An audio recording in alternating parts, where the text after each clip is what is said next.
Good evening, everyone. My name is Tenzin Dolma. I'm the education coordinator of Tibet House. I feel honored to be the moderator before all of you today. With privilege, I extend my warm welcome to all gathered here for our monthly lecture on sharing of Vietnamese Buddhism by Most Venerable Thich Chiếu Tuệ. I would like to welcome our speaker, Most Venerable Thich Chiếu Tuệ, Abbot of VanPhuc, Pagoda, Hanoi, Vietnam, his translator, Mr. Kwan La, and our chairperson, Venerable Geshe Dorje Abdullah, to Tibet House this day. May I request Venerable Geshe Dorje Abdullah to greet our guests by kindly offering khadak, Tibetan scarf, to Most Venerable Thich Chiếu Tuệ and his translator, Mr. Kwan La, as a gratitude for kindness of teacher and gems of their teachings.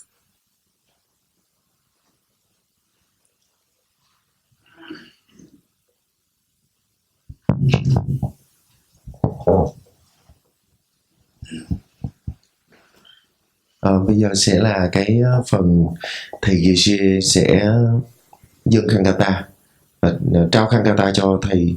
Trước tiên là thầy Chiếu Tuệ, trước tiên là cho thầy thượng tọa, và sau đó sẽ là bắt đầu cái buổi chia sẻ Phật pháp ngày hôm nay.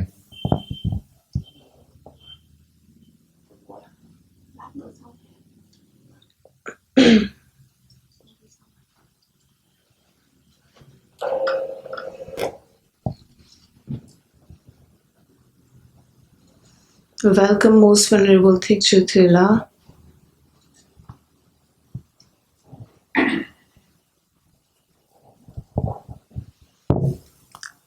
Welcome, translator Mr. Kwan La.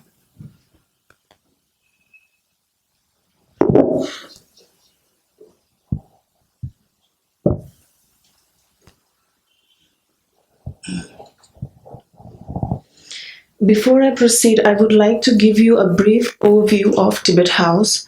Tibet House, the cultural center of His Holiness the Dalai Lama, was founded in 1965 by His Holiness the Dalai Lama to preserve and disseminate the unique cultural heritage of Tibetan and provide a center for Tibetan and Buddhist studies. Our museum consists of valuable Tibetan arts and artifacts. We have a library with over 5,000 volumes of manuscripts and books. And a conference hall where we are today. Weekly philosophy classes and monthly lectures are held. Tibet House offers incentives and resources for research and translations. Sorry, I'll wait for a translation.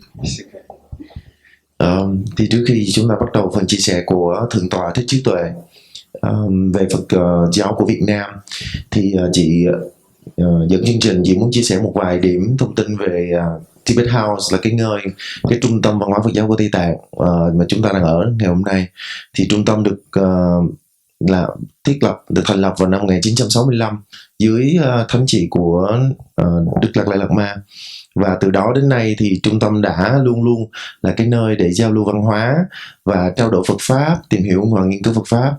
Thì chúng ta có thư viện với hơn 5.000 đầu sách, rồi cái giảng đường là chúng ta đang ở đây là cái giảng đường, thì là cái nơi mà có mỗi tháng đều có những cái buổi chia sẻ về giáo lý của Phật, vân vân, và các cái khóa luận về nghiên cứu Phật giáo, vân vân. Yeah. Thank you, Kwan La. Tibet House offers incentives and resources for research and translation projects and publishes important texts. Thì Tibet House còn là nơi mà mọi người có thể đến đây và tìm hiểu, cũng như là hỗ trợ cho các cái chương trình chuyển ngữ, các giáo pháp của Đức Phật, cũng như là các cái hoạt động nghiên cứu sâu hơn về giáo pháp của Đức Phật. It also organizes lectures, conferences, exhibitions, film screenings and festivals like today throughout the year. Và cũng là cái nơi mà tổ chức các cái buổi triển lãm, các cái buổi hội thảo, vân vân. These programs focuses on Indian and Tibetan Buddhist history, religion, philosophy, art, literature and culture, and bear witness to the vital evolving heritage of the Tibetan people. Và đây là cái nơi mục tiêu ra đời của trung tâm là cái nơi mà gìn giữ và bảo tồn văn hóa Phật giáo Tây Tạng, cũng như là tất cả những gì có liên quan đến chẳng hạn như là nghệ thuật, ngôn ngữ vân vân, tất cả những gì liên quan tới nền văn hóa của Tây Tạng. Tibet House also offers 2 courses on Buddhist philosophy. The ongoing Nalanda Master's course was launched on 9th December 2016 on the occasion of 51st anniversary of Tibet House. Too fast. Okay. Năm 2016, năm 2006. Năm 2016. Cái buổi giảng đầu tiên.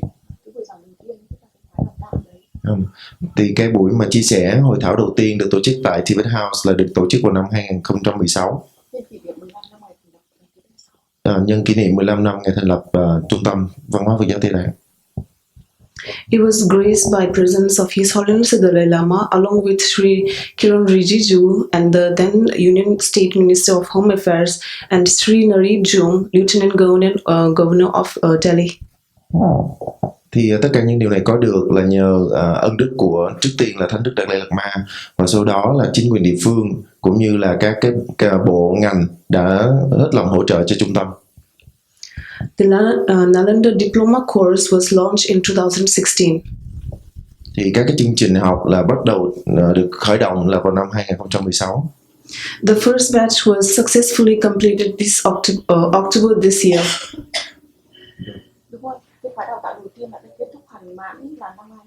Là kết thúc vào tháng 10 năm nay, tức là cái khóa đầu tiên là bắt đầu năm 2016 thì kết thúc là vào năm nay tháng 10.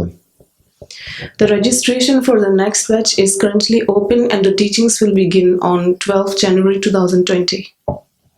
Thì khóa tiếp theo là sẽ bắt đầu vào tháng 12 của năm 2020, tức là năm tới.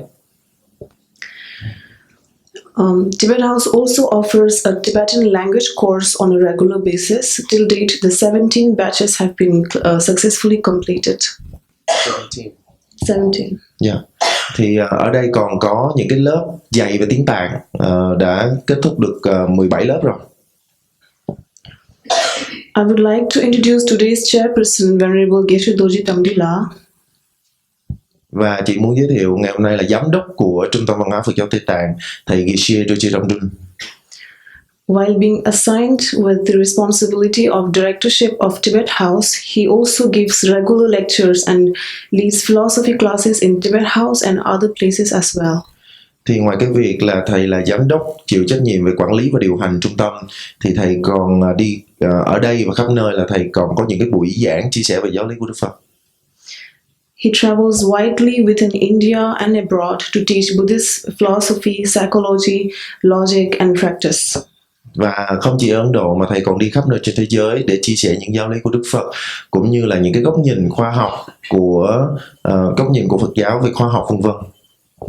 He has also worked on several books. As assigned by Office of His Holiness the Dalai Lama, he visited US in 2008 to work with Professor Paul Ekman on His Holiness the Dalai Lama's book Ethics for a New Millennium, Part 2. Thì thầy cũng đã được Đức Dalai Lama cử đi Mỹ vào năm 2008, và thầy cũng đã gặp tiến sĩ Paul Ekman để cùng nhau viết một cái tác phẩm. And also on book series of Art of Happiness, which were jointly written by His Holiness the Dalai Lama. Cũng như là kết hợp để mà đưa cho ra đời những cái cuốn sách của Đức Dalai Lama. Cuốn sách tên là Đại Kỷ Nguyên Mới. He has written a number of papers for national and international conferences and on topics such as paradox for the brain and mind, the ultimate reality according to Arya Nagarjuna. The reality according to Nagarjuna. Yes. Và có một cái tác phẩm cũng là thầy cũng đứng đồng chủ biên, đó là thực tại theo góc nhìn của Bồ Tát Long Thọ. He is currently in process of writing 2 important books, one entitled Journey into the Paradox of Brain and Mind, and the other What Constitutes the Ultimate Reality, the Effect of Understanding the Ultimate Reality. Và thầy cũng đã viết 2 cuốn sách, thì một trong 2 cuốn sách đó là về thực tại tối thượng, tức là thực tại mà sau cùng là thực tại rốt ráo. Please note that we will have 1 hour lecture till 7 p.m. and then we will have 30 minutes question and answer session. Thì bây giờ chúng ta sẽ bắt đầu phần chia sẻ giáo lý của phần chia sẻ về Phật giáo Việt Nam của Thượng tọa Thích Chiếu Tuệ. Thì chúng ta sẽ có từ giờ 6:20 cho đến 7 giờ là thầy sẽ chia sẻ, và sau đó chúng ta sẽ có nửa tiếng để cho cái phần gọi là vấn đáp. I would like to request our chair, Venerable Geshe Tojo Damdila, to proceed the session. Thank you.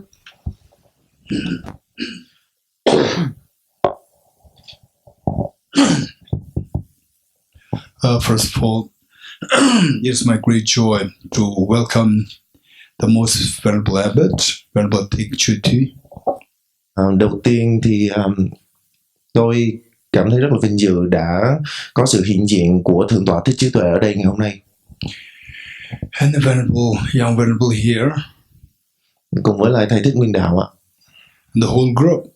Và cùng với tất cả các nam nữ Phật tử Việt Nam đã đồng hành cùng với Thượng tọa. So in fact, all this coming together it actually started from Venerable Geshe Tuệ. Thì để chúng ta có thể ở đây ngày hôm nay, để Thượng tọa Thích Chiếu Tuệ có thể đến Trung tâm Văn hóa Phật giáo Tây Tạng ngày hôm nay, thì cái duyên khởi chính là từ thầy Geshe Tuệ. Last year, when I was in Vietnam, Geshe Tuệ was very busy making sure that my visit there was successful, of some benefit to the people, and it was in Ho Chi Minh. Thì năm ngoái là thầy Geshe Tuệ có đến Việt Nam ở tại thành phố Hồ Chí Minh, thì thời điểm đó là thầy Geshe Tuệ đã rất là bận rộn để tổ chức làm sao cho cái chuyến viếng thăm của thầy Geshe Tuệ được thành công tốt đẹp. And this year, this visit to Hanoi in Vietnam, Geshe Tuệ was very relaxed. Còn là đợt đầu năm nay khi mà thầy Geshe Tuệ đến thăm Hà Nội, thì thời điểm đó là thầy Geshe Tuệ cũng rất là cố gắng để tổ chức. And you must be wondering why Geshe Tuệ was so relaxed this time. Nhưng mà lần này thì thầy Geshe Tuệ rất là thoải mái, thì chúng ta sẽ thắc mắc là tại sao lại như thế? Because there is somebody who is so dynamic and effective on the whole. Bởi vì hồi ở thành phố Hồ Chí Minh là thầy làm có một mình, còn đợt mà ra Hà Nội là thầy rất là thoải mái, bởi vì đã có một người rất là năng động khác thầy chạy tới chạy lui làm mọi việc, đó chính là chị Hương. And she's so careful to say that I must have the good translator, so we have here Quang. Yeah. Thời điểm đó thì khi mà thầy hỏi về người phiên dịch thì chị Hương nói rằng là thầy đừng lo, đã có một người phiên dịch mà con rất là tin tưởng, con sẽ mời người đó. And the amount of the Church Petula, amount of her respect, and amount of the blessings that she feels from the Venerable Abbot was so intense that she is very confident that my visit there, Hanoi this time, is all because of the Venerable Abbot's kindness.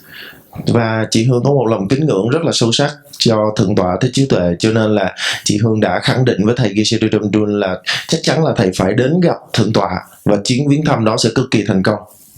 So in other words, the fact that we're all here is all because of the first connection with the Venerable Abbot, myself with Venerable Abbot, and I was so impressed that how much he feels, Venerable Abbot feels towards the Vietnamese in general and the Vietnamese Buddhism. That is so admirable.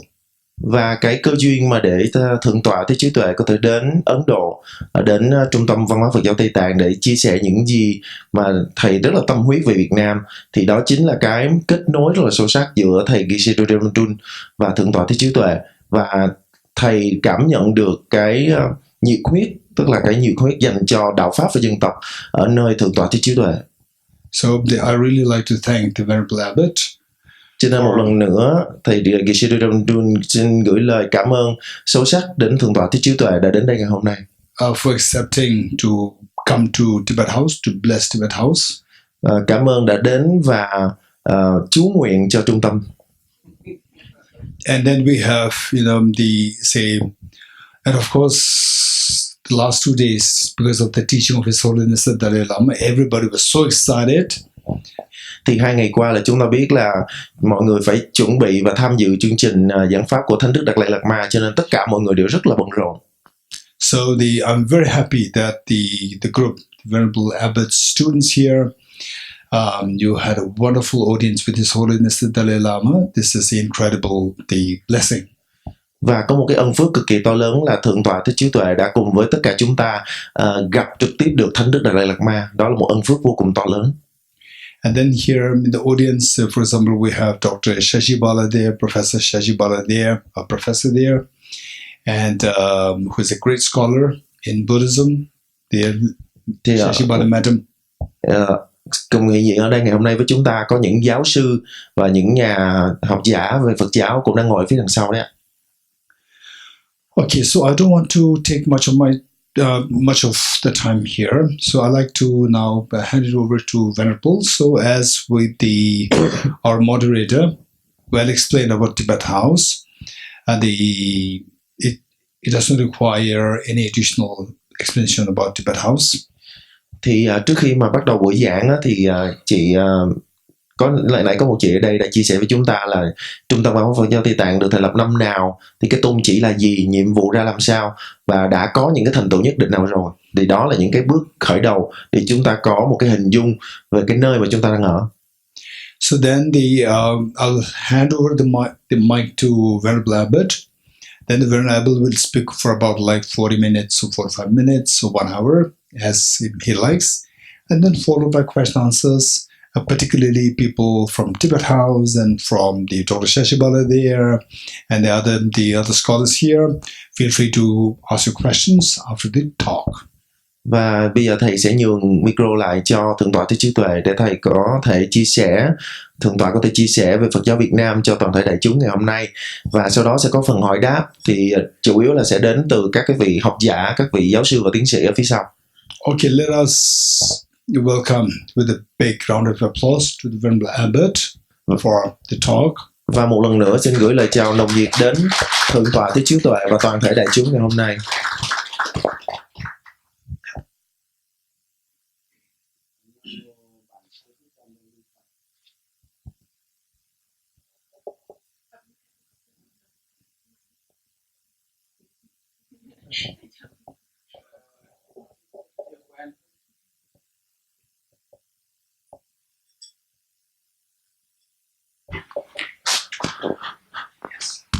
Yes.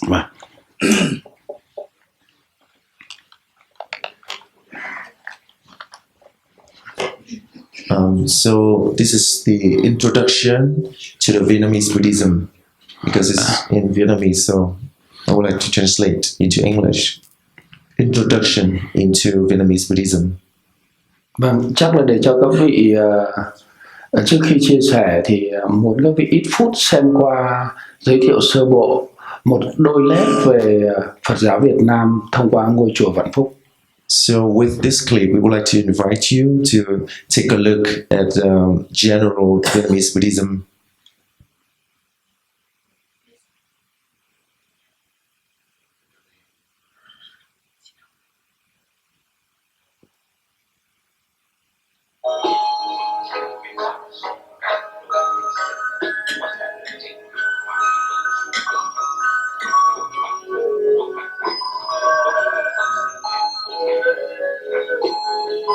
Đây là ngôi chùa chúng tôi trụ trì.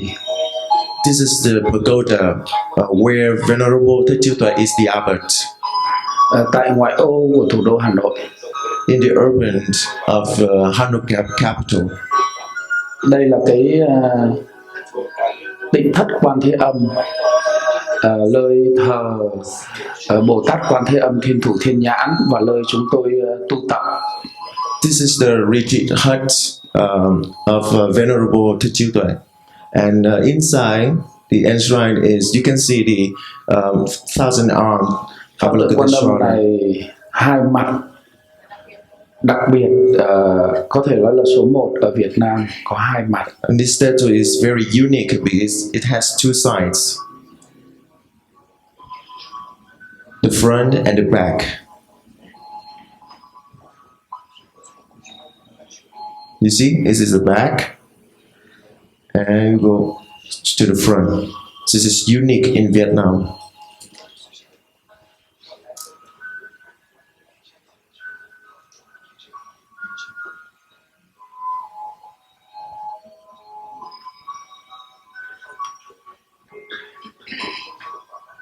Đây là nơi thờ các vị tổ sư.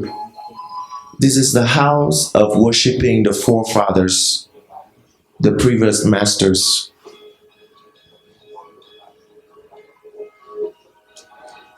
Tức là các vị tổ sư truyền thừa ở Phật giáo Việt Nam.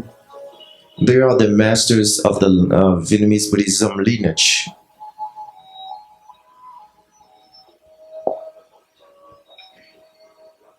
Đây là tín ngưỡng bản địa, tức là đạo mẫu ở Việt Nam. What you just saw is a shrine room for the local religion.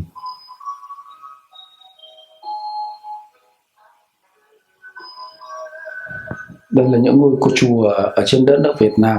And these are all the pagodas that you can find in Vietnam.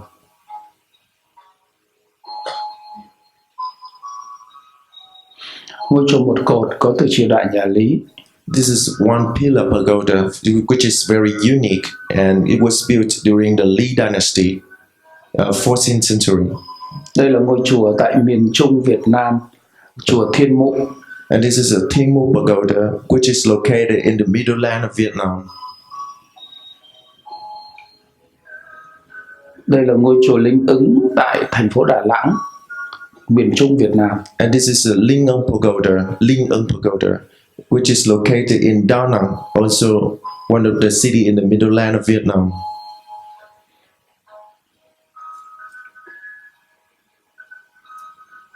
Pho tượng Quan Âm này ở bán đảo Sơn Trà, thành phố Đà Nẵng, thành phố biển Việt Nam. And the statue of Avalokiteshvara that you just see is located in Da Nang, Linh Ứng pagoda.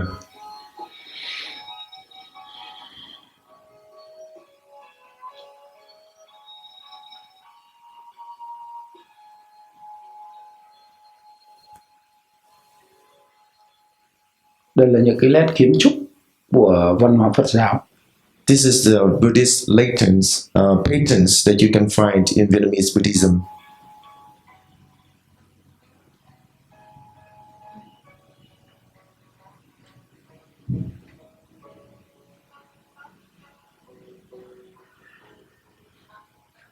Chùa Một Cột tại thủ đô Hà Nội là biểu trưng của Phật giáo Việt Nam. One pillar pagoda, which is located in the capital of Vietnam, Hanoi, is also the symbol of Vietnamese Buddhism.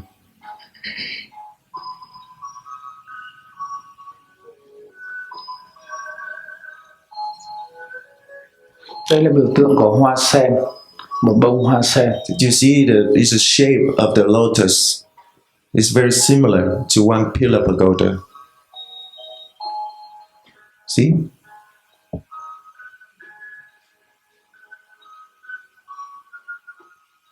Hoa sen cũng là quốc hoa của Việt Nam và cũng là quốc hoa của người Ấn Độ. Same as in India, the lotus is the national flower of Vietnam.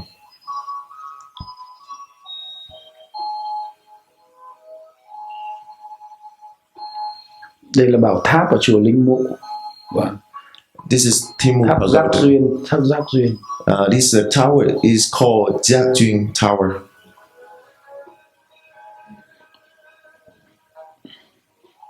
Chùa Hội Khánh, cái cổng tam quan của chùa Hội Khánh tại Bình Dương. This is Hoi Khan Pagoda in Bình Dương province, Việt Nam. In the south of Vietnam.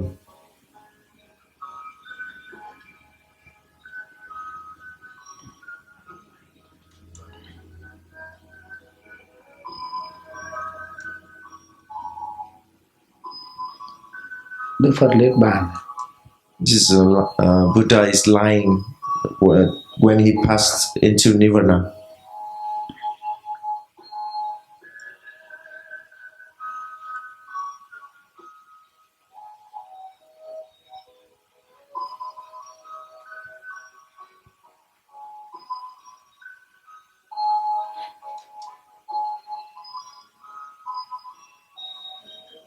Đây là những cái hình tượng được đắp vẽ tái hiện lại lịch sử cuộc đời Đức Phật Thích Ca Mâu Ni. So as you can see, these four pictures are the life of Buddha, the time he was born, and the time he was prophesied to become a Buddha also.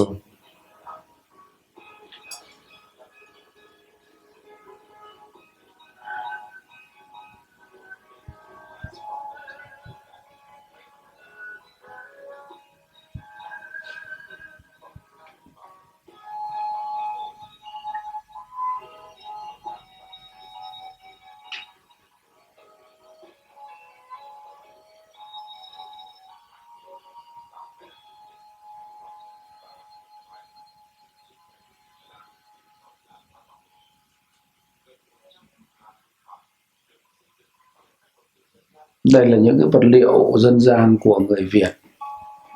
These are the traditional items that you can find in Vietnamese culture. Các cái công trình này có hàng nghìn năm lịch sử. And the tradition can be traced back to 1,000 years ago. Những cái bản ván khắc, bản kinh bằng ván. These are the sutras carving into wood.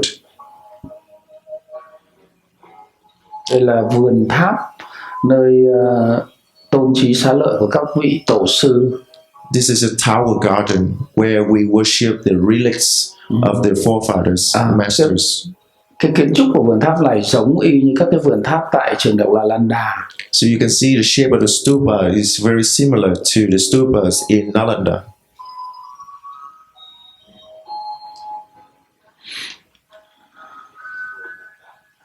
Đây là thờ các vị thần. These are the local gods and protectors. Đây là ngôi chùa, ngôi Tam Bảo. Đây là một vị vua. This is a king. Pho tượng Đức Phật ngồi lên để sám hối tội lỗi của mình.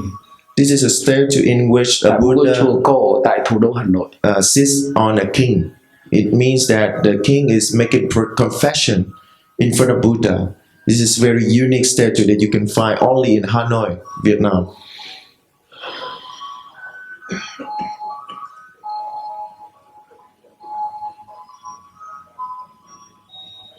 And these are the generations of masters of Vietnamese Buddhism. Đây là các vị chùa Trấn Quốc. This is Trấn Quốc Pagoda in Hanoi.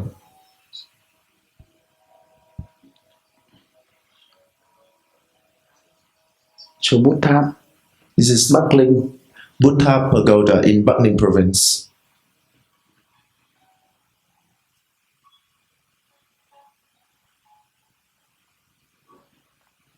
Phật Tích. This is Ven.Thich Pagoda. Pho tượng có triều đời nhà Lý. And the statue is originated from the Lý dynasty.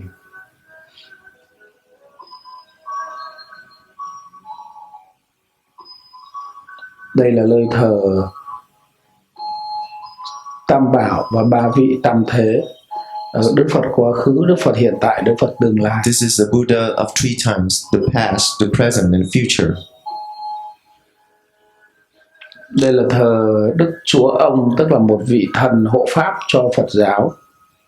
And we also worship local gods, which is the protector. Đây là Đức Thánh Hiền, tượng trưng cho chính là hình tượng của Đức Alan. And we also worship the Venerable Anand, Đức Di Lặc, and the Maitreya, Đức vua cha Ngọc Hoàng, the king and Indra.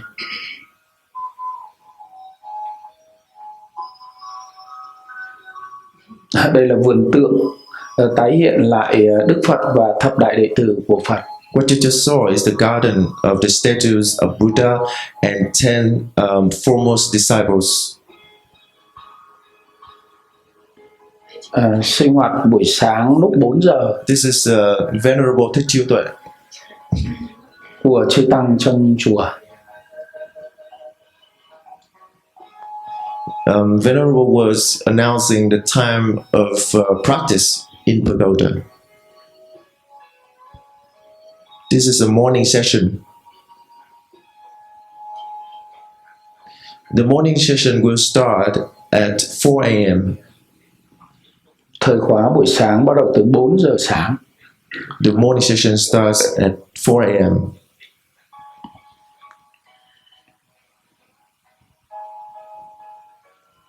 Đây là thời khóa niệm Phật vào lúc 5 giờ. And this is chanting the name of Buddha at 5 a.m.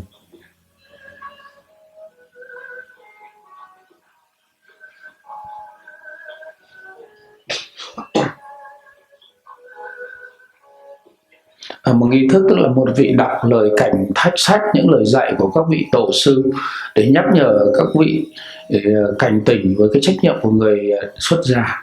Sau đó thì một nghi thức hành trì thập chú, đại bi thập chú và niệm danh hiệu Đức Phật 3 tràng. One monk will knock the bell, and after that he's gonna read the words of the Buddha and the disciples, and then all the monks gonna sinh hoạt của tăng chúng sau lúc ngồi ở công việc. This is how the monks relaxing. They drinking tea after work.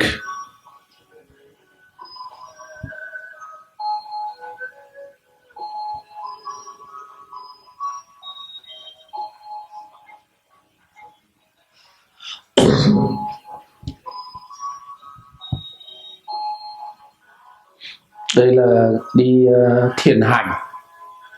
This is a walking meditation. This is walking meditation.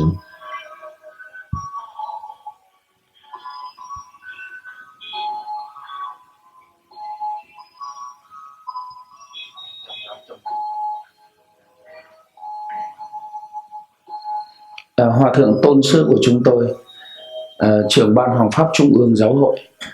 This is what you just saw is the most venerable. Sư phụ của chúng tôi is the Abbot's master. He's the head of the teaching committee of Vietnamese Buddhism in Hanoi.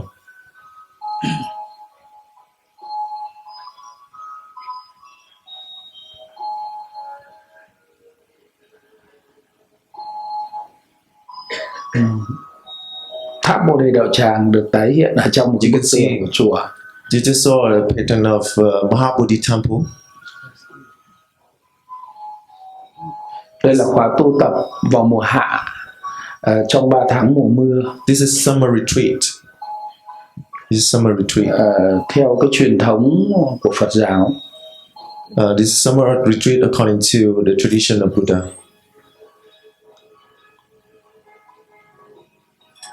As you can see, the monks, they will be in the front, and in the back they are the nuns. The nuns there, you see.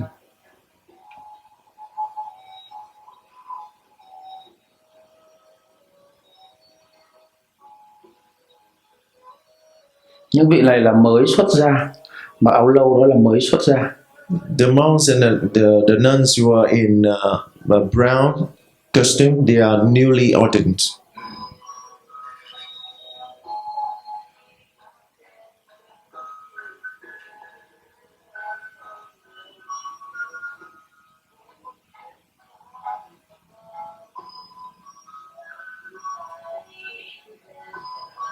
This is the main shrine of VanPhuc Pagoda.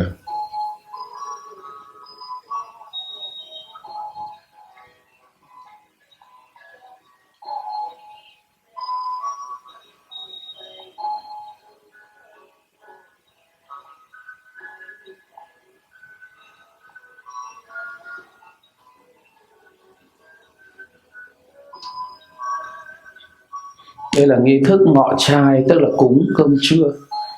Ngọ trai. This is a ritual before the monks and the nuns they have lunch.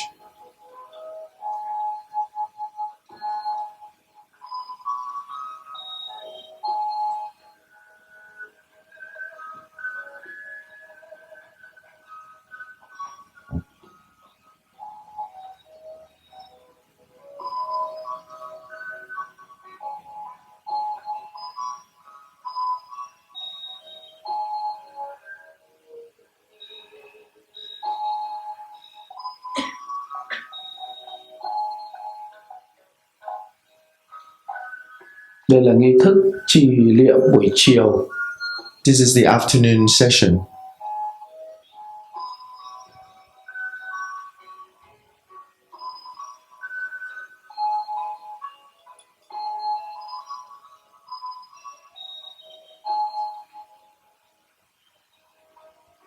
As you can see, the nun was reciting the words of Buddha, and all the monks and nuns they were meditating on the words.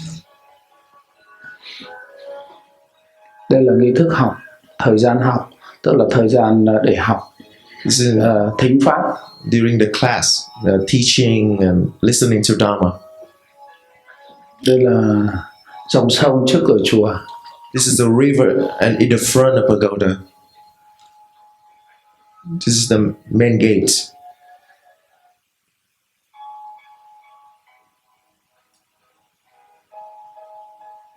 Ở nơi đào tạo các vị giảng sư của Phật giáo miền Bắc, 140 vị. This is the class of training teachers in the north. More than 114 monks and nuns attend class.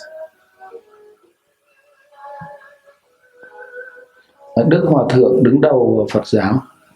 Các vị As you can see, this is the contemporary regime.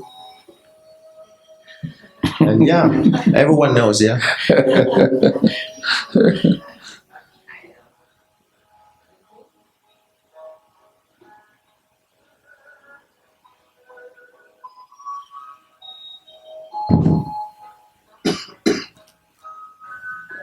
một số các hoạt động xã hội, lễ cầu siêu tại tỉnh Hà Giang, tại miền Bắc Việt Nam, biên giới. This is a grand puja for the people who passed away in Hà Giang. Làm công tác từ thiện. And some charity programs. Lễ hàng thuận cho các đôi bạn trẻ, lễ cưới. This is a blessing ceremony for before wedding for the couples. Khám chữa bệnh từ thiện tại tuệ tĩnh đường của chùa. Medical check and healing for the poor people.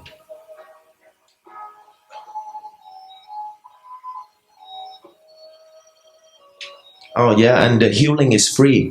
The medical check is free. Everything is free. Một tháng tổ chức làm 8 ngày vào thứ Bảy và Chủ nhật. And we have 8 days every month. Hoàn toàn miễn phí. Totally free. Bằng y học cổ truyền. Bằng y học cổ truyền. With the traditional system of healing of Vietnam. Tổng kinh phí một năm khoảng độ từ 5 đến 700 triệu cho công tác từ thiện tại ngôi chùa.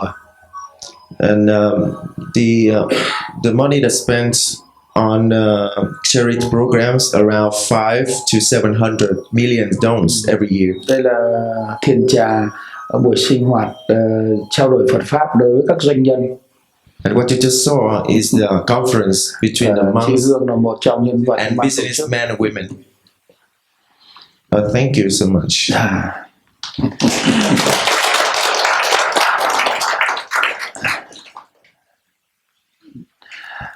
Nam mô Bản Sư Thích Ca Mâu Ni Phật.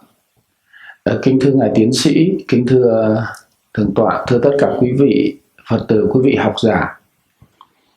Hôm nay tại Trung tâm Văn hóa Phật giáo Tây Tạng, tại thủ đô New Delhi của đất nước Ấn Độ, chúng tôi rất là hạnh phúc được ngồi tại đây, vừa được sự đón tiếp hết sức là trân trọng của quý thầy, của quý Phật tử ở trung tâm nơi đây. Trước nhất xin gửi lời tri ân sâu sắc đến Thượng tọa và tất cả quý vị.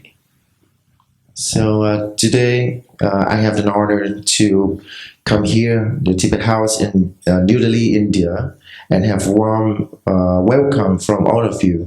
So I would like to say thank you so much for your warm welcome and your kindness.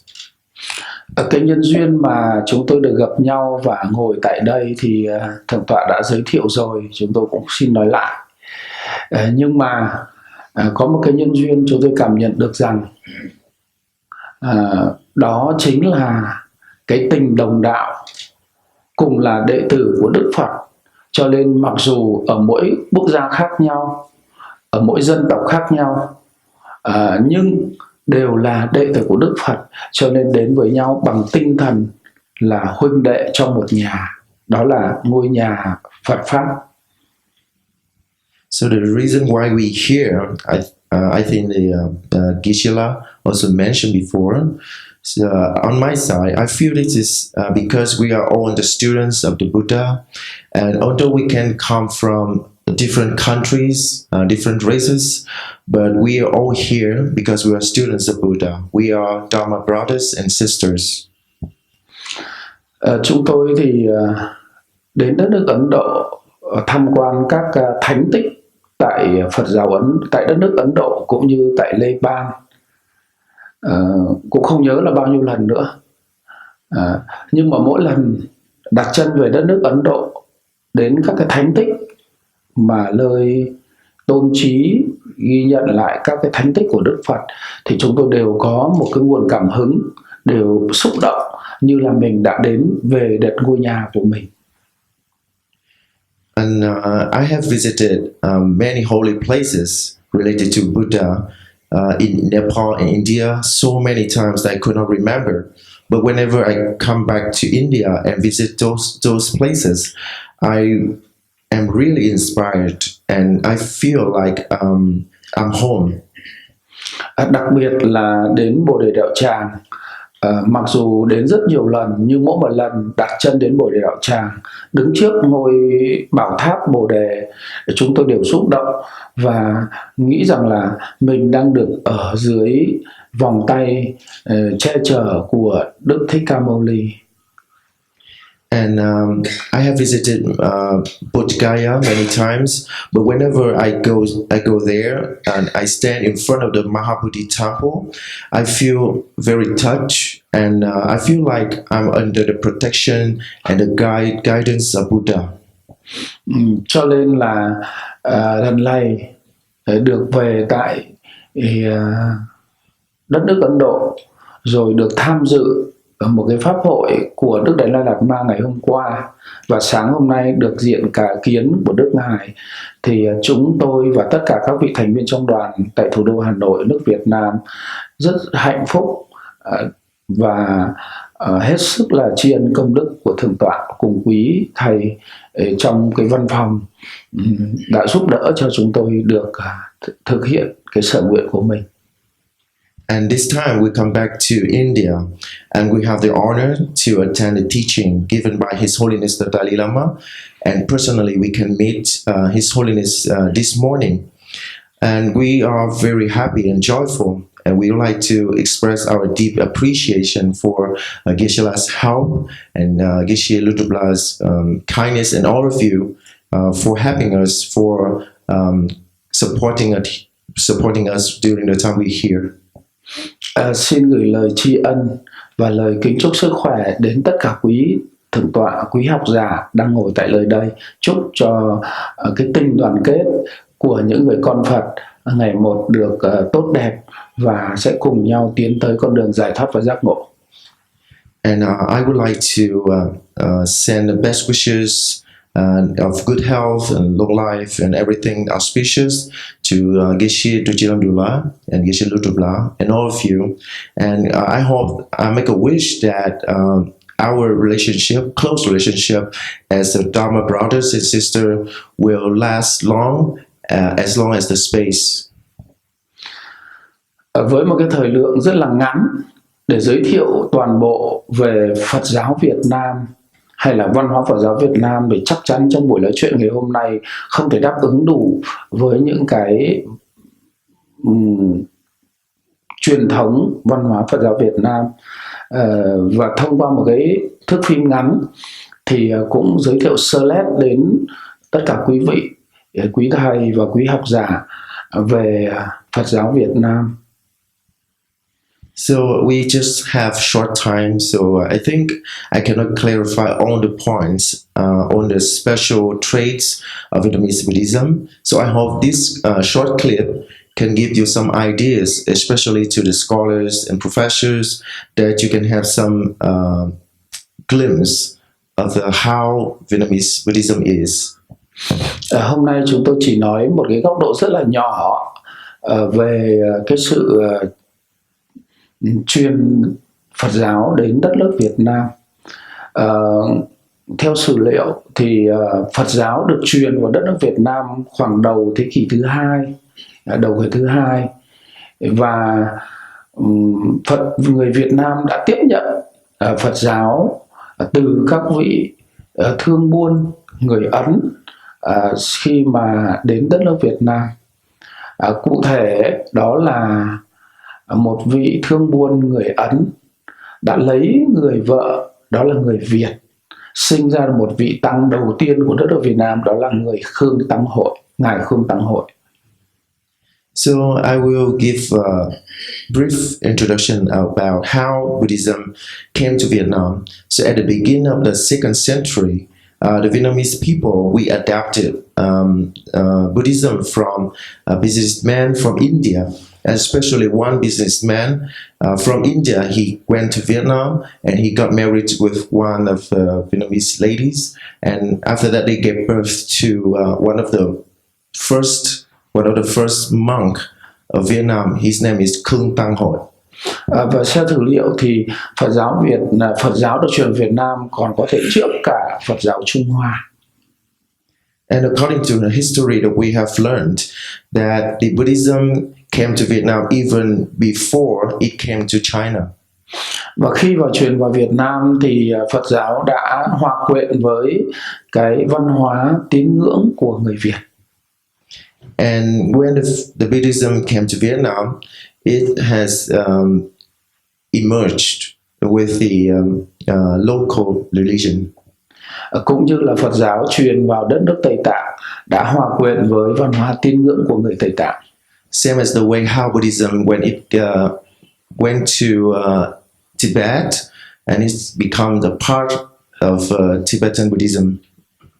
Và chúng tôi nghĩ rằng là cái sự tương đồng giữa Phật giáo Việt Nam, Phật giáo Tây Tạng, đó chính là cái tinh thần đại thừa của Phật giáo đã hòa quyện với cái tín ngưỡng, cái văn hóa của mỗi một quốc gia, dân tộc.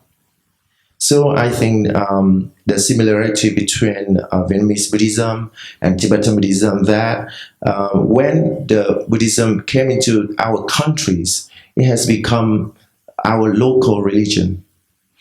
Ở mỗi một góc độ khác nhau, từ vấn đề kiến trúc nghệ thuật cũng như về các nét văn hóa, thì có thể nói rằng là Phật giáo du nhập về Việt Nam đã làm cho đất nước Việt Nam có một cái tinh thần độc lập dân tộc, và giúp cho người Việt Nam có một cái nền đạo đức mà xây dựng xã hội Việt Nam, đất nước Việt Nam, bảo vệ đất nước Việt Nam trong tất cả những thời kỳ lịch sử dựng nước và giữ nước.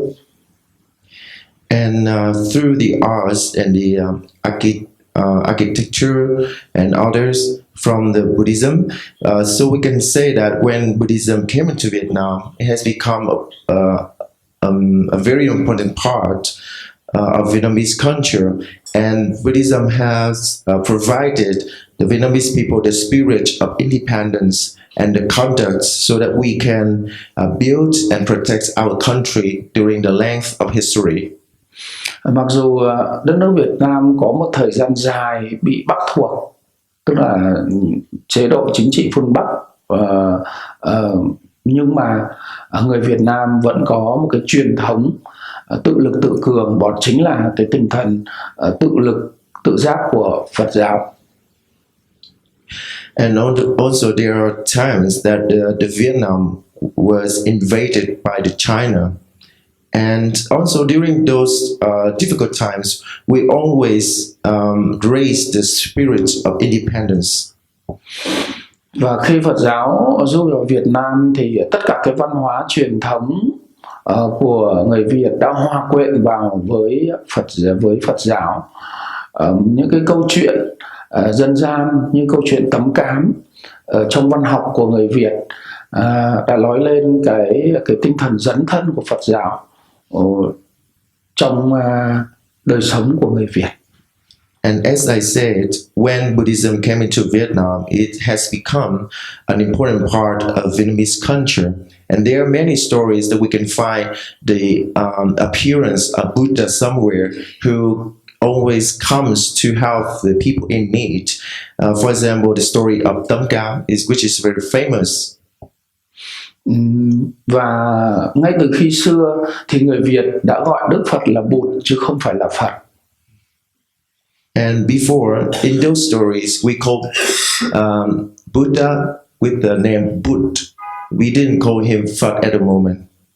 Cái từ Phật là ảnh hưởng của Phật giáo Trung Hoa. So the way we say Phật is from Chinese Buddhism.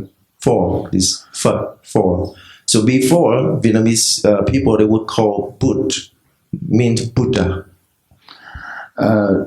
Một cái đặc trưng hết sức là rõ rệt sau cái sự truyền đạo của Phật giáo vào Việt Nam, đó là cái hệ thống tứ pháp tại một cái thành Luy Lâu, đó là thành cổ của đất Giao Châu ngày xưa ở đất nước Việt Nam. And one of the most unique traits of Vietnamese Buddhism is we have four dharmas very long time ago in Luy Lâu Castle in the north of Vietnam.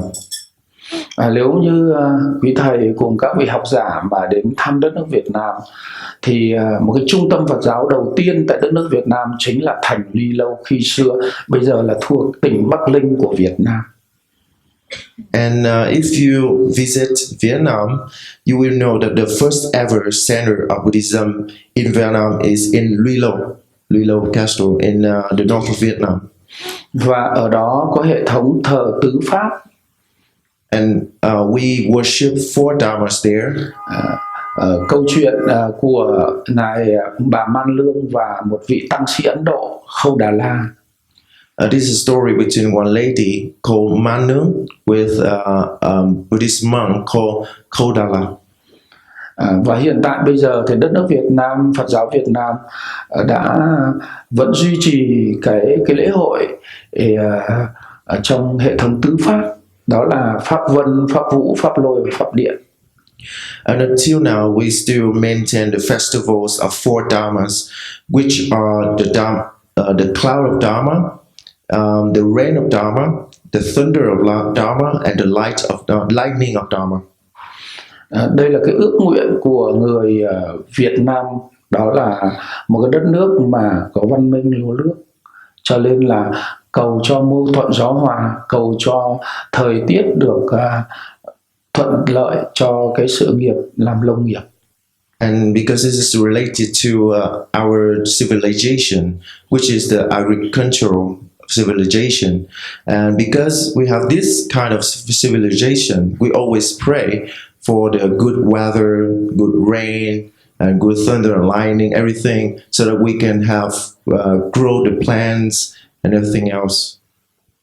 Một cái tinh thần đặc biệt nữa ở Phật giáo Việt Nam đó là triều đại nhà Trần. Có một vị vua của triều đại nhà Trần đã xuất gia tu Phật, và ngài đã tu theo cái hạnh đầu đà, và người Việt Nam đã tôn vinh ngài là điều ngự giác hoàng Phật, hay là Phật Hoàng Trần Nhân Tông. And during the Trần Dynasty, we have one king. His name is Trần Nhân Tông. He's a king, but then after that he left the throne. He got ordained, and he practiced, and then he became realized, and we call him the Royal Buddha or the King Buddha. Và ngài là người sáng lập lên một cái dòng thiền, một phương pháp tu tập đặc biệt của người Việt Nam. And since then, he has become the founder of one of the most well-known Zen or meditation lineages in Vietnam. Và triều đại của Ngài cũng là một triều đại được coi là Phật giáo là quốc giáo. And during his dynasty, the Buddhism is called the national religion.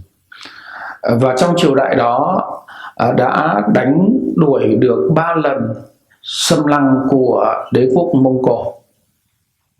And during that dynasty of the Trần Dynasty, the Vietnamese people, we defeated the invaders from Mongolia 3 times. Qua một số cái vấn đề chúng tôi nêu lên thì đây muốn khẳng định rằng Phật giáo Việt Nam nó khác hoàn toàn với Phật giáo Ấn Độ, mặc dù được du nhập từ đất Ấn Độ, khác với Phật giáo Trung Hoa, mặc dù có ảnh hưởng văn hóa của đất nước Trung Hoa. So what I would like to say now is the Vietnamese Buddhism, although we adapted the Buddhism from India, but Vietnamese Buddhism is very unique. And also we have a long time invaded by the Chinese people, but we also try to maintain the Vietnamese Buddhism very authentically. Có thể nói là tiếp thu có chọn lọc cái tinh thần của Phật giáo, ứng dụng vào trong đời sống văn hóa xã hội của con người Việt Nam. So the Vietnamese people has adapted the teachings of the Buddha in their life, in their way of govern, in their way of living. Đây cũng chính là cái tinh thần đại thừa của Phật giáo. So this is also the spirit of Mahayana in Buddhism. Nếu chúng ta đến thăm các ngôi chùa tại đất nước Việt Nam, có thể các vị sẽ cho rằng chùa này là chùa Trung Hoa, nhưng thực ra không phải, hoàn toàn là chùa Việt Nam. So if you have the chance to visit one of the pagodas in Vietnam, you might think that it is the Chinese architecture, but I can tell you 100% it is Vietnamese ones. Ngôi chùa Một Cột chính là biểu trưng của ngôi chùa Phật giáo Việt Nam. And one of the brightest example is the one pillar pagoda that you have seen on the screen. This is very unique in Vietnam. Nói như thế, thông qua một câu mà người Việt chúng tôi vẫn nói hay là tự hào với Phật giáo Việt Nam, đó là Phật giáo Việt Nam với tinh thần hộ quốc an dân. So the spirit of Vietnamese Buddhism is protecting the country and helping the people. Hay nói cách khác là Phật giáo đồng hành cùng với dân tộc Việt Nam. Or we can say that the Buddhism is the companion of the people in Vietnam. Người Phật tử Việt Nam, tăng sĩ Việt Nam thì điều đầu tiên đó chính là yêu nước và cái tính tự lập, tính tự cường của dân tộc Việt Nam, nó cũng chính là cái tinh thần của Phật giáo, và tôi nghĩ rằng là cũng đồng với cái tinh thần của Phật giáo Tây Tạng. And there's one point I think that we have that is similar to Tibetan Buddhism, that even whether we are a monk or a nun or a lay people, we are always taught to love our country and raise the loving kindness. Bây giờ thì đất nước Việt Nam đã được thống nhất hơn 40 năm, và đời sống vật chất, tinh thần của người Việt Nam ngày một được nâng cao.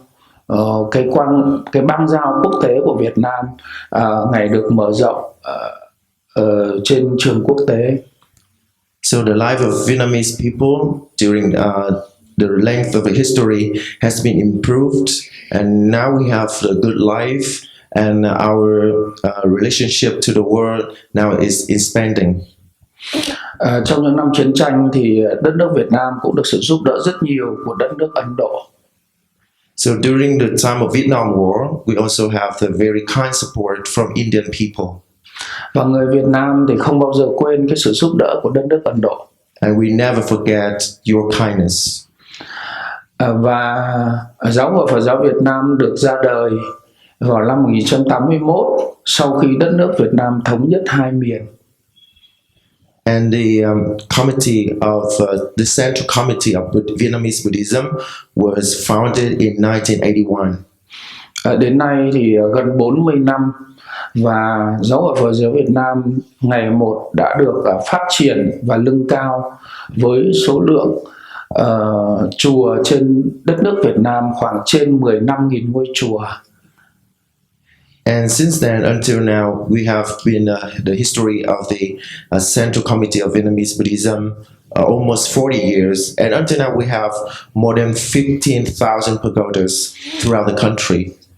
Phật giáo, tổ chức Phật giáo đã được hoạt động trên tất cả các tỉnh thành, 63 tỉnh thành trên toàn quốc Việt Nam.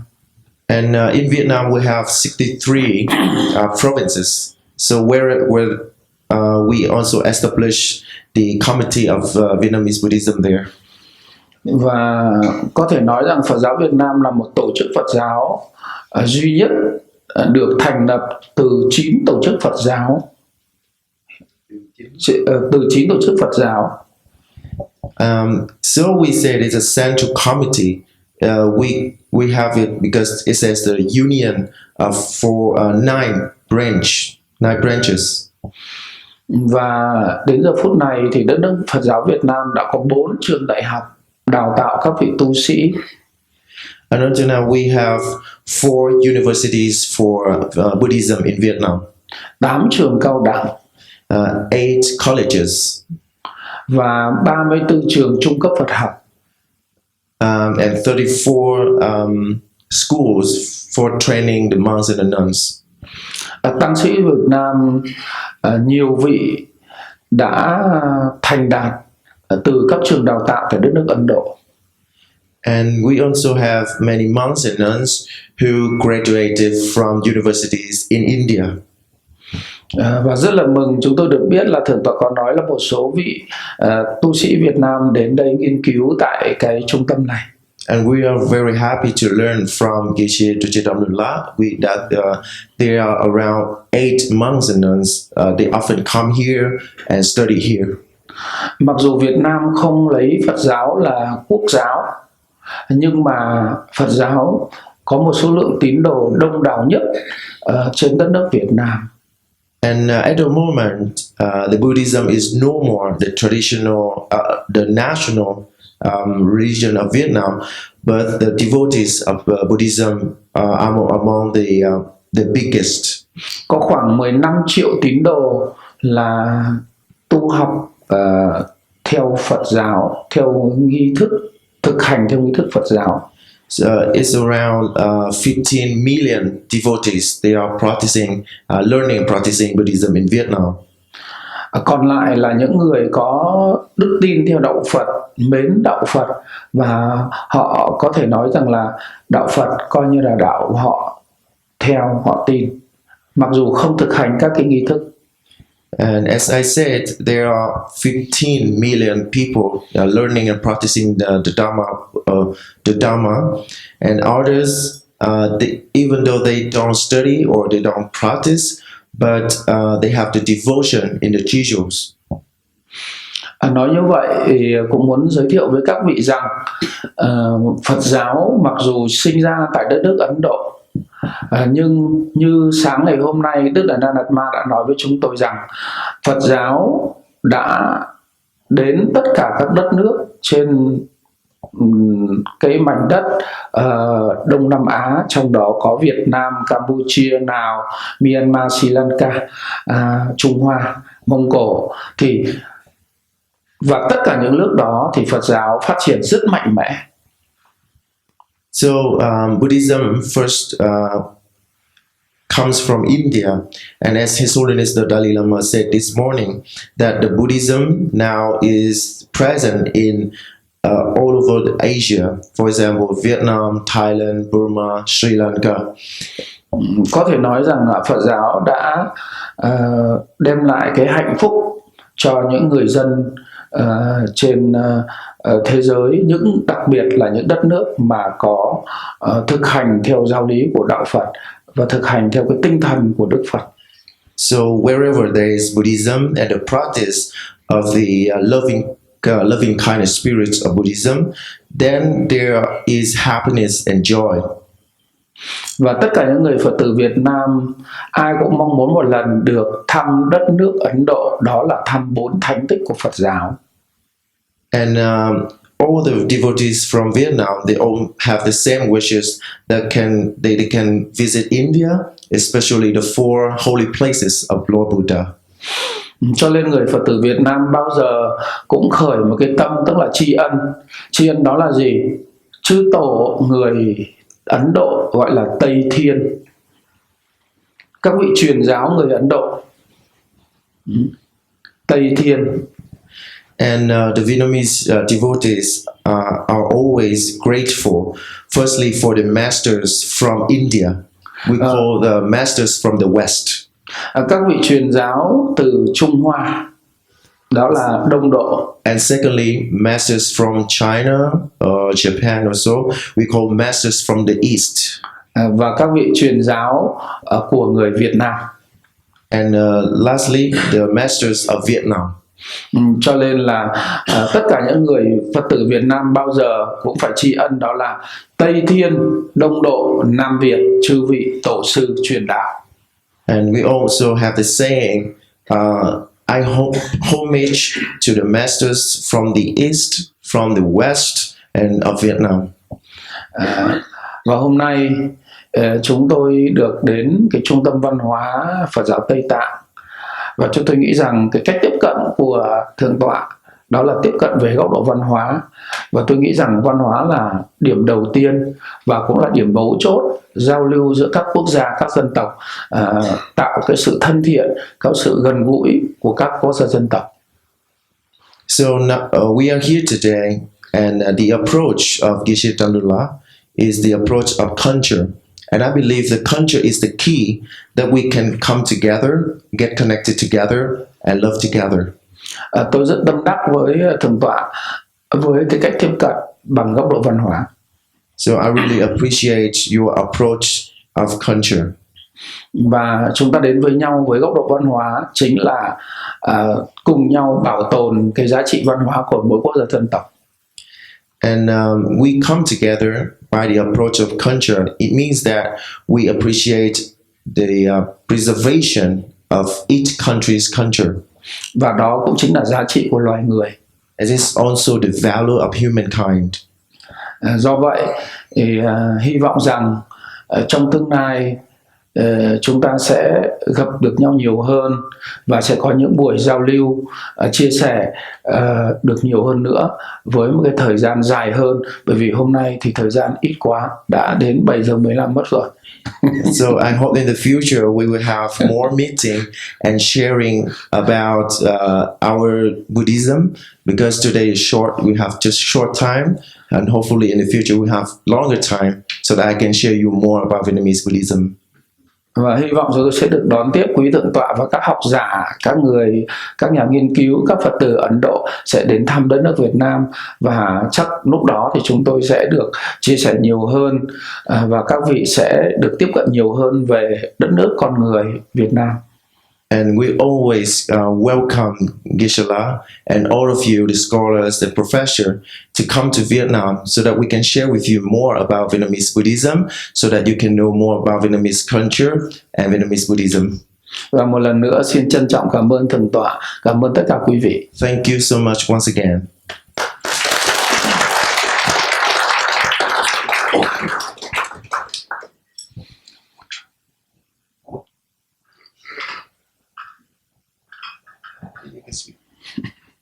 Okay, thank you so much, the most Venerable Abbot, Venerable Ven.Thich Chiếu Tuệ.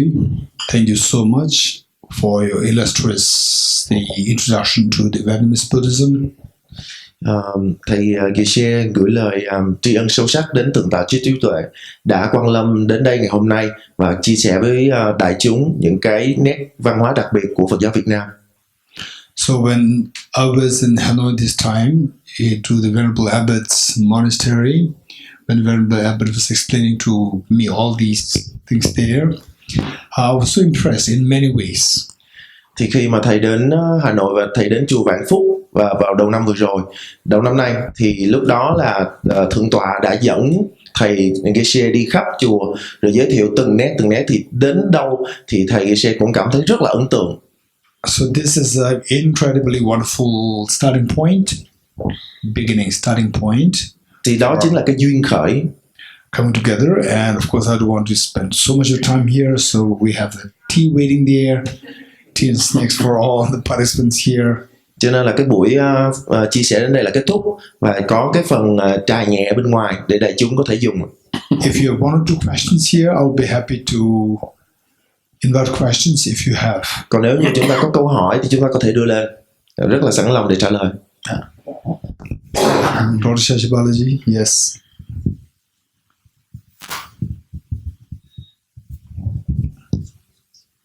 Maybe you can introduce yourself.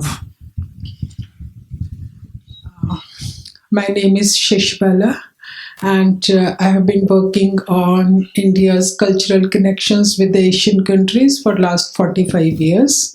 And these days I am Dean Center of Indology at Bharati Vidya Bhavan, the largest educational institution which is non-government. Con. Oh, sorry, what's your name again? Shashibala. Dr. Yeah, Shashibala. Đây là tiến sĩ Shashibala. Bà cũng đã tìm hiểu về Phật giáo là cũng hơn 40 năm rồi. And I'm working as Dean, Center of Indology at Center Of Indology. Indology. Yeah. Study of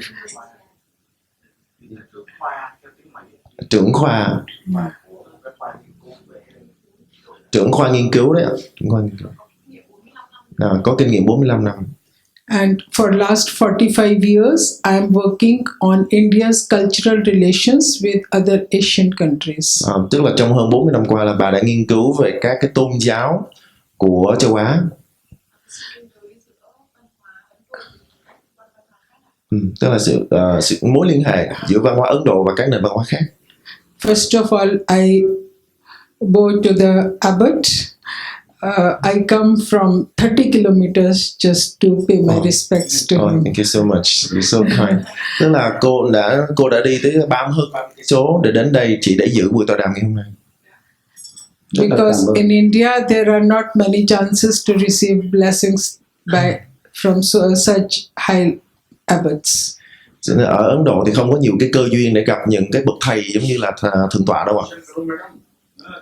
So I was there in Vietnam last year in December for the celebration of the birthday of the king, the so-called royal Buddha, the King Chuklathang, and went to the Yintu monastery. Tức là tháng 12 năm vừa rồi là cô có đến Việt Nam để dự một cái hội thảo về Phật Hoàng Trần Nhân Tông. My question is that may I know the sutra that is chanted for offering prayers to the 1,000 armed Avalokiteshvara? Thì câu hỏi của cô là không biết là khi mà cầu nguyện đến Thiên Thủ, Thiên Nhãn Bồ Tát Quán Thế Âm á, thì chúng ta sẽ thường đọc câu như thế nào? Chúng ta sẽ thường cầu nguyện như thế nào?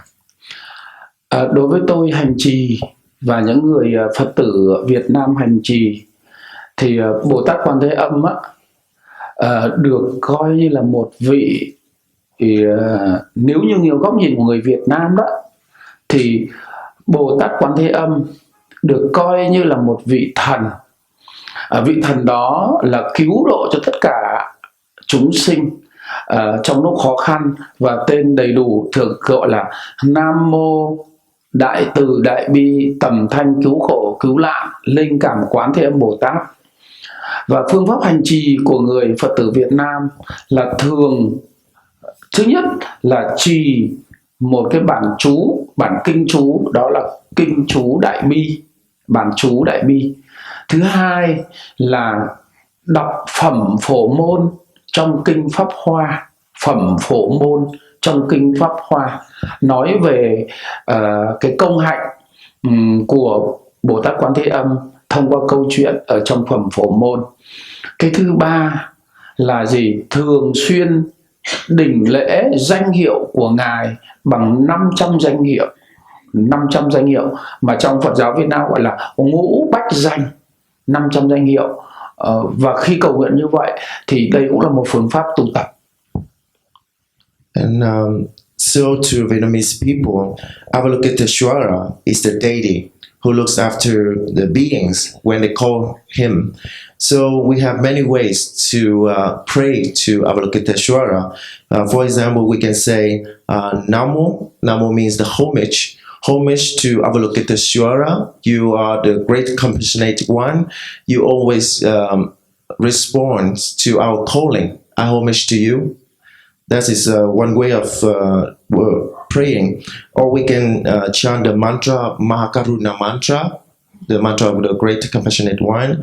Also, we can chant the section from Lotus Sutra, in which the Buddha taught very details about the activities of Avalokiteshvara. Or if we have more time, or we can have more opportunity, we can make prostration to the 500 names of Avalokiteshvara. Mặc dù đó người Phật tử Việt Nam tôn vinh Đức Thích Ca Mâu Ni là bậc giáo chủ, là một vị Phật, nhưng mà tuy nhiên thì đại đa số người Phật tử Việt Nam thì lại thờ Bồ Tát Quan Thế Âm tại Tư Gia. And also the Buddha Shakyamuni is the founder of Buddhism, as we all know. But to Vietnamese people, we feel Avalokiteshvara closer to us. So that's the reason why if you visit every house, you can see most of them, they would worship the Avalokiteshvara. Một cái nét đặc biệt mà giáo sư có thể đến tìm hiểu Việt Nam đó là Bồ Tát Quan Âm đã hóa thân vào người Việt qua một câu chuyện, đó là Quan Âm thị kính. And if you visit Vietnam once again, you should learn about one story about one of the emanation of Avalokiteshvara. We call Quan Âm thị kính. Và trong văn hóa của người Việt, trong nghệ thuật của người Việt thì có câu chuyện Quan Âm thị kính. Hy vọng là giáo sư sẽ có thời gian đến nước Việt Nam để tìm hiểu câu chuyện Quan Âm thị kính. So hopefully next time, if when you come to Vietnam, you can learn about Avalokiteshvara through our art and culture, and especially the story about how Avalokiteshvara took emanation to Vietnam. Xin cảm ơn. Thank you. Thank you. Yes. Yeah. Any other questions? Anybody? Okay, so thank you so much. Yeah, thank you so much. And it is really, for us interacting with the Vietnamese Buddhism, and of course for me, because of the Venerable Geshe Lula, then and Chanchu Pedula, and then the Venerable Abbot, who really made sure that all these programs happen in the Hanoi. So I had the honor of the interaction with the Vietnamese Buddhism. But then it's a great opportunity for the rest of us here to listen from Venerable Abbot about and then it's a very beautiful presentation. Thì thầy Geshe nói rằng là cái đợt mà viếng thăm Hà Nội vừa rồi đó, thì thầy có một cái cơ duyên là đã được hỗ trợ từ thầy Geshe Linh Trúc và chị Hương, cùng với lại đặc biệt là Thượng tọa Thích Chiếu Tuệ đã mời thầy đến chùa VanPhuc và giới thiệu cho thầy những cái nét văn hóa rất là đặc trưng, rất là đặc biệt của Phật giáo Việt Nam. Thì thầy cảm thấy đó là một cái vinh dự rất là to lớn, và đây là những cái mà thầy tin rằng là nếu như mà có thể chia sẻ cho người Ấn Độ thì cho những học giả ở đây thì điều đó sẽ rất là tốt, rất là lợi lạc. Cho nên đó là tại sao mà đó là cái duyên khởi để mà thầy có một cái lời mời chính thức đến Thượng tọa Thích Chiếu Tuệ đến đây ngày hôm nay. Và một lần nữa thầy rất là tri ân Thượng tọa đã chấp nhận lời mời, thỉnh mời và quan lâm đến đây ngày hôm nay. And just for your information, that when I was in Vietnam, I could feel the warmth of the common people. Thì có một điểm mà thầy thấy là thầy Geshe thấy là khi mà đến Việt Nam á, thì gặp bất kỳ một Phật tử nào cũng thấy đó là những Phật tử rất là thuận thành. There is a compassion element, and then on the other hand, the Venerable Abbot in his talk, you see that even Venerable Abbot Sifu, the teacher, is teaching how to train others. So that is the knowledge. Như vậy thì ở chùa VanPhuc chúng ta thấy là đang có cái lớp giảng sư, tức là đào tạo ra các vị sẽ là giảng sư trong tương lai. Thì đó là cái phương diện của trí tuệ, tức là sự thuận thành của Phật tử, là phương diện về lòng từ bi. Còn những cái công hạnh mà Thượng tọa đang làm, đó là những cái phương diện về mặt trí tuệ. So for all of us, we recite Tyatha Gade Gade Paragate Parasamgade Bodhisvaha. It is journey. Journey means that we should see the way we are going. That is the knowledge. And then with that we have to have the energy. That is the compassion. So these two must go hand in hand together. Cho nên là cái câu mà Bát Nhã Tâm Kinh chúng ta thấy là Bát Nhã Tâm Chú đấy ạ, là yết đế, ba la tăng yết đế, bồ đề tát bà ha. Thì bồ đề tát bà ha có nghĩa là thành tựu bồ đề, thành tựu vô thượng chánh đẳng giác. Thì gate hay là yết đế có nghĩa là lên bờ. Tức là chúng ta nhìn thấy được là cái nơi mình đến đó chính là Phật quả viên mãn. Và chúng ta ở đây là chúng ta nỗ lực từng bước một để chúng ta đến được với Phật quả. So the need for the compassion and the wisdom. Compassion driven by the wisdom was so well presented from the Venerable Abbot's presentation. I'm extremely, on behalf of all the participants here, I'm extremely grateful to the Venerable Abbot. Thank you so much. Thì sự hiện diện của Thượng tọa ở đây ngày hôm nay, thì riêng cả bản thân cá nhân thầy và thầy cũng muốn thay mặt cho đại chúng, muốn tán dương, muốn tán thán Thượng tọa, bởi ở nơi Thượng tọa đã toát ra được từ bi và trí tuệ rất là viên mãn. Thì một lần nữa thầy xin tán dương điều đó. Xin cảm ơn Thượng tọa, và tôi xin nói thêm rằng chúng tôi và tất cả các vị Phật tử đang hiện diện nơi đây với cái công hạnh thì luôn luôn mong muốn làm sao học cái hạnh của Bồ Tát Quán Thế Âm, học cái hạnh của Đức Bản Sư Thích Ca Mâu Ni, để làm sao trên cái tinh thần của Phật giáo Đại Thừa, đó là mình được an lạc và giúp cho mọi người cùng được an lạc và hạnh phúc. So the Abbot would like to say that the Abbot himself and other Vietnamese devotees, we always want to follow the footsteps of Avalokiteshvara and Buddha Shakyamuni. It means that we always want to bring peace to ourselves and others. Và hy vọng là chúng tôi sẽ được gặp các vị nhiều lần trong tương lai. And hope we have more time of meeting in the future. Thank you so much. Thank rất là you. tiếc là cái thời gian không cho phép. This time, just short instruction. Next time is longer lecture. Thank you so much. Thank you. Và xin thêm một phút.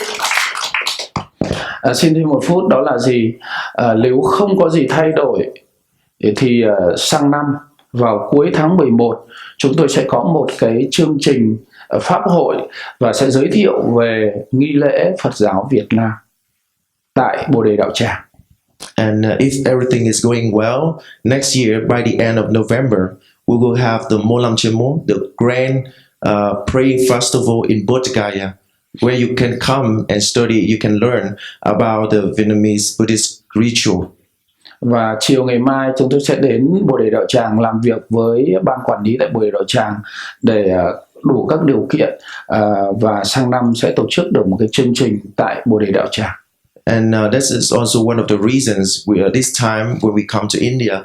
Tomorrow we will heading to Bodh Gaya to meet the board of management there, so that we can organize the grand praying festival in Bodh Gaya next year. Và chắc chắn sẽ đón tiếp Thượng tọa và các vị giáo sư, các vị học giả. And we would like to invite Geshe-la and all of you to join us. Vâng, A Di Đà Phật. Đến 7:30 rồi, 7 giờ rưỡi. Và hôm nay đến thì chúng tôi có một cái pho tượng Bồ Tát Quan Thế Âm trong cái túi của thầy. Trong cái túi của thầy có cái phong bì, Tiến cầm cái phong bì.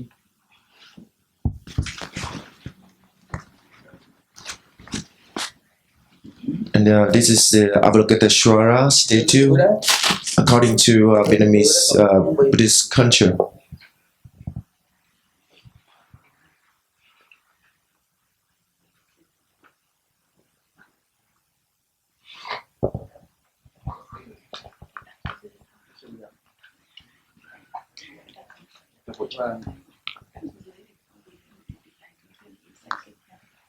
Đây là cái pho tượng mà do người Phật tử ở nơi chúng tôi trụ trì tạo. hình tượng của Bồ Tát Quán Thế Âm. Bồ Tát Quán Thế Âm xin cúng dường thượng tọa để kết duyên với thượng tọa, và hy vọng rằng là những việc làm của thượng tọa cũng chính là những việc làm của Bồ Tát. We would like to offer this statue of Avalokiteshvara made by one of the greatest students of the Abbot in Vietnam, Avalokiteshvara. So with this we pray that every single activity that you do is the activity of Avalokiteshvara. Ngài cầm cái bình dương liễu, tức là đem cái giọt nước cam lồ dưới tất cả chúng sinh. As you can see, there's one bottle of the vase of Amrita, the nectar.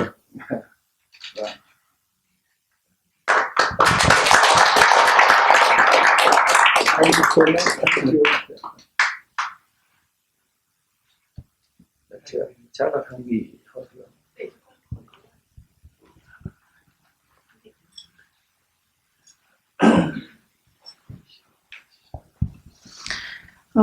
Just a reflection. In Vietnam, the religion is above 70%. It is atheist with no religion, and then only 12% is Buddhism. And we really appreciate how that 12% can bring a lot of change in a country. That you said you have 15,000 pagodas and 4 universities, 4 Buddhist colleges, 34 schools for training monks and nuns. Even though Chinese promotes a lot of atheism in Vietnam, but still with the determination that you have to make Vietnam look as if it's full of Buddhism in there, I think we can take a lot from that. We can learn from you that if you have a determination to preserve your culture and tradition, irrespective of externalities, you can achieve everything. Thank you for your willfulness and teaching us to be strong. Thank you. Thì chị đại diện cho Trung tâm Văn hóa Phật giáo Tây Tạng xin gửi lời tri ân đến Thượng tọa Thích Chiếu Tuệ đã đến đây ngày hôm nay và chia sẻ những điểm rất là tuyệt vời về Phật giáo của Việt Nam. Thì giống như Thượng tọa đã nói là mặc dù hiện tại thì Phật giáo không phải là quốc giáo của Việt Nam, nhưng chúng ta đã có hơn 15.000 ngôi chùa rồi, và chúng ta chẳng những vậy mà chúng ta còn có 4 trường đại học Phật giáo, rồi 8 trường cao đẳng Phật giáo, cao đẳng Phật học, rồi các trường 34 trường trung cấp Phật học. Như vậy rõ ràng là nếu như mà so với lại Trung Quốc á, thì chúng ta làm được nhiều điều hơn như vậy. Và tuy là chúng ta chỉ không phải là quốc giáo, nhưng mà những người mà Phật tử cũng như là quý thầy quý cô và các Phật tử đã có những cái thay đổi rất là tích cực cho cái đất nước của chúng ta, cho người dân của chúng ta, cho văn hóa của Việt Nam. Vì vậy một lần nữa xin gửi lời tri ân sâu sắc đến Thượng tọa Thích Chiếu Tuệ.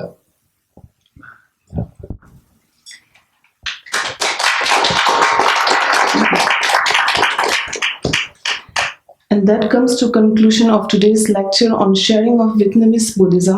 We would like to pay our deepest gratitude to our speaker, his translator Mr. Kuala, and Chairperson Geshe-la for enlightening us with precious wisdom. And before I translate your words, I would like to say sorry for any inconvenience that I may make, because English is not my first language. So I studied myself when I was young until now. I study completely myself. So sometimes my English is weird and strange. So I hope that because my devotion to come here is to help the Abbot Venerable Thich Chiếu Tuệ to share the Vietnamese Buddhism to you. So I would like to say sorry for any inconvenience and any mistakes that I might make. And yeah, that's it. Very good English. Sorry. Yeah, thank you so much. You are so kind. Thì một lần nữa chị gửi lời tri ân sâu sắc đến Hòa thượng Thích Chiếu Tuệ và tất cả tăng đoàn của chúng ta ở đây. Việt Nam đã hiện diện ở đây ngày hôm nay để chia sẻ những cái giáo lý, những cái không phải chia sẻ giáo lý mà là chia sẻ những cái điểm đặc biệt về Phật giáo Việt Nam đến với lại cộng đồng ở đây. Một lần nữa xin cảm ơn thượng tọa và đại chúng. I would like to request our Geshe-la to kindly send souvenir to Most Venerable and Mr. Kwan La. Thầy Geshe có một cái món quà xin trao tặng cho thượng tọa Thích Chiếu Tuệ ạ.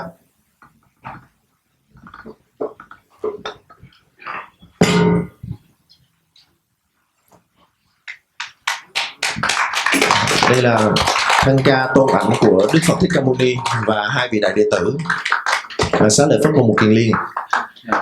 Tượng trưng của trí tuệ và từ bi. So we see the two venerables here. It's one wisdom and compassion. All together we have Buddha.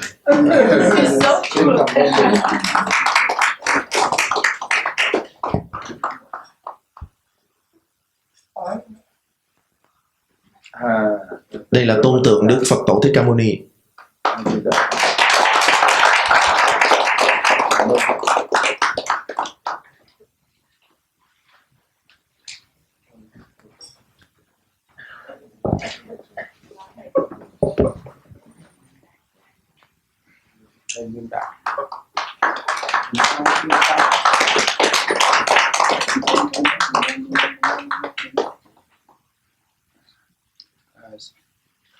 Vẫn còn ngồi tiếp. Ngài vẫn chưa cho đi mọi người đứng lên. I remain Thượng tọa đã có cái quà tặng. Thank you so much for your gifts. Thank you. I remain most grateful for you all have sat through this lecture. I hope this lecture certainly you from your breadth of knowledge and depth of expertise. Thank you. Chị gửi lời cảm ơn đến toàn thể đại chúng, đặc biệt là các tiến sĩ và giáo sư của Ấn Độ đã đến đây tham dự buổi thính ngày hôm nay. For your kind information, our next program on Satipatthana, Theory and Practice of Theravada and Mahayana on 28 and 29 December.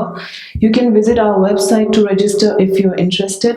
If you want to get our weekly announcements, please leave us your email with us. Thì ngày 28 và 29 tháng 12 này là có một cái buổi giảng về một kinh Đại Thừa. Thì nếu như mà chúng ta muốn đến tham dự thì chúng ta có thể liên hệ. Finally, tea and refreshment will be served at the adjacent hall for the guests of Most Venerable Thich Chiếu Tuệ. Tea and refreshment for the audience will be served at the reception area. We hope to see you again in our upcoming programs. Thank you.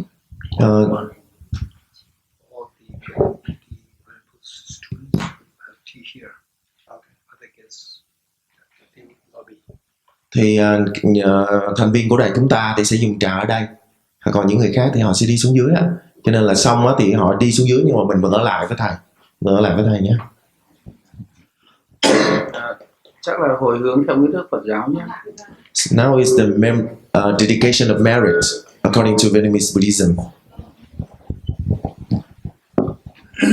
Chúng sinh vô biên thể nguyện độ, phiền não vô tận thế nguyện đoàn, pháp môn vô lượng thế nguyện học, Phật đạo vô thường thế nguyện thành. Con dịch lại một ý cho các vị nghe.